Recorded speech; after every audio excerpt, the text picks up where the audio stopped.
దానికోసం కాదు కదా కట్టింది. ఇంకోటి, ఆసుపత్రి ప్రారంభమైన తర్వాత ఆపరేషన్ థియేటర్లు గాని ఎక్విప్మెంట్ మూవ్మెంట్ కష్టమైతుంది. పూర్తి స్థాయిలో ఎక్విప్మెంట్ తెప్పించి వైద్య సిబ్బంది నియామకాల ప్రక్రియ పూర్తి చేసి వెంటనే ఆసుపత్రిని యుద్ధ ప్రాతిపదికన పేదలకు అందుబాటులోకి తేవాలని బీఆర్ఎస్ పార్టీ డిమాండ్ చేస్తుంది. ఓపిక పట్టాం. కొత్త ప్రభుత్వం అని ఏడాది ఓపిక పట్టినాం, 2 ఏళ్ళు ఓపిక పట్టినాం.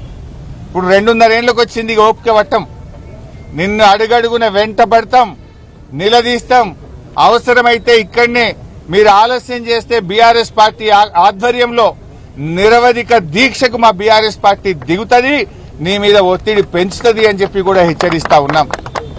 ఇప్పటికైనా కళ్ళు తెరవండి, నిర్ణయాలు తీసుకోండి, పోస్టులు మంజూరు చేయండి, ఎక్విప్మెంట్ ను తెప్పించండి, సిబ్బంది నియామక ప్రక్రియ పూర్తి చేయండి, ఆసుపత్రిలోని అన్ని డెసిషన్స్ నిర్మాణానికి సంబంధించిన అన్ని నిర్ణయాలు కూడా పూర్తి చేసి తక్షణమే ఈ ఆసుపత్రిని కేసీఆర్ గారు కలలు కన్న విధంగా, కేసీఆర్ గారు ప్రణాళికలు రచించిన విధంగా ఈ ఆసుపత్రి వరంగల్ జిల్లాకు, ఉత్తర తెలంగాణ ప్రజలకు సేవలు అందుబాటులోకి తేవాలని నేను ప్రభుత్వాన్ని డిమాండ్ చేస్తా ఉన్నా.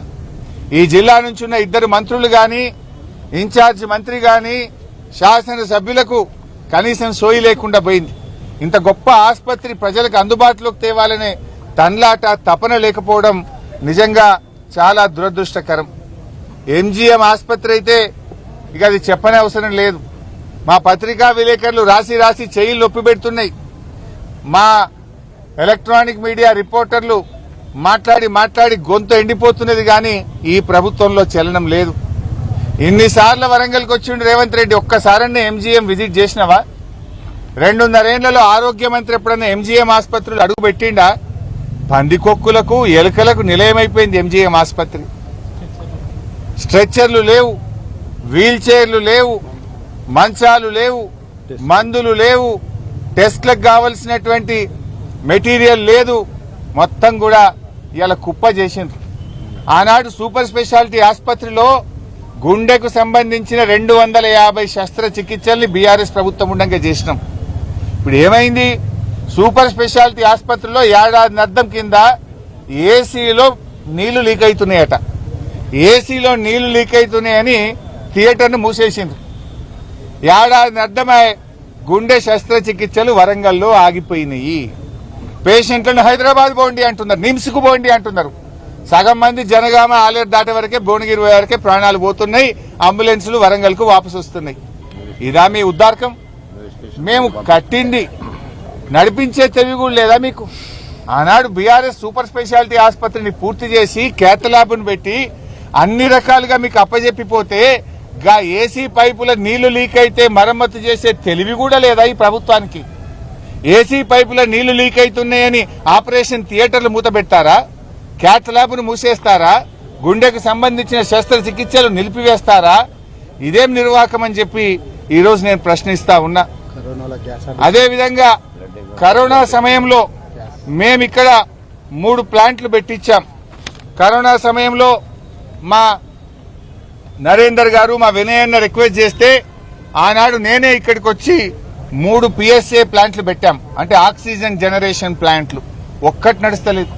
ఇప్పుడు పోదామా ఎంజీఎంకు? 3 ఆక్సిజన్ జనరేషన్ ప్లాంట్లు మేము పెట్టి మీ ప్రభుత్వానికి అప్పచెప్తే 3కు 3 మూలకు పడ్డాయి. ఆక్సిజన్ జనరేషన్ ప్లాంట్లు పనిచేయడం లేదు, ఎక్స్రే మిషన్లు పనిచేయడం లేదు, క్యాత్ ల్యాబ్ పనిచేయడం లేదు.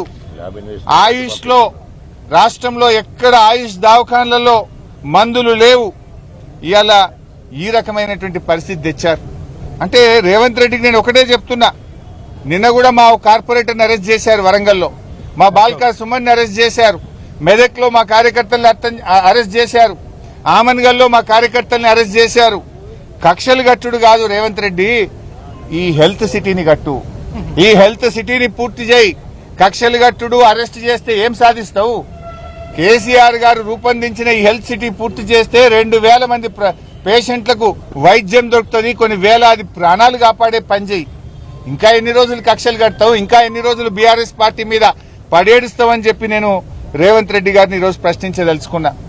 ఇది ఎంత గొప్పగా తెలంగాణకే తలమానికంగా 20 లక్షల స్క్వేర్ ఫీట్ తో